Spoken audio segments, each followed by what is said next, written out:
Cyber మోసాల నుంచి సామాన్యులను కాపాడేందుకు ప్రభుత్వ రంగ దిగ్గజం స్టేట్ బ్యాంక్ ఆఫ్ ఇండియా కీలక చర్యలు తీసుకుంది.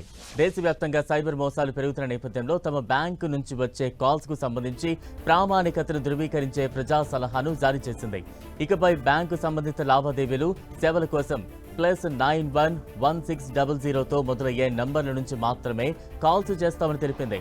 అలాగే డిజిటల్ బ్యాంకింగ్ సేవలు ఊపందుకుంటున్న ఈ సమయంలో వినియోగదారులు సైబర్ మోసాల బారిన పడకుండా ఉండేందుకు ఏ నంబర్ల నుంచి కాల్స్ వస్తుందనే విషయంపై వివరణ ఇచ్చింది. దీనికి సంబంధించిన సమాచారాన్ని సోషల్ మీడియా ప్లాట్ఫామ్ ఎక్స్ లో పోస్ట్ చేసింది.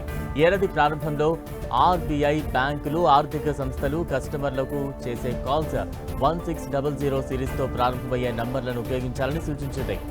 మార్కెటింగ్ లేదా ప్రమోషనల్ కాల్స్ కోసం 1400 సిరీస్తో మొదలయ్యే నంబర్లను ఉపయోగించాలని వెల్లడించింది. ఈ విధానం వల్ల వినియోగదారులు చట్టబద్ధమైన కాల్స్, ఎస్ఎంఎస్ లేదా వాయిస్ కాల్స్ నకిలీ సైబర్ మోసగాళ్లది కాదనే స్పష్టత ఉంటుంది. దీన్ని దృష్టిలో ఉంచుకుని ఎస్బీఐ కూడా తన కస్టమర్ల కోసం నంబర్లను ఇచ్చింది. 1600 సిరీస్తో ప్రారంభమయ్యే నంబర్ నుంచి కాల్స్, మెసేజ్ వస్తే అది చట్టబద్ధమైన అధికారిక ఎస్బీఐదేనని తెలిపింది.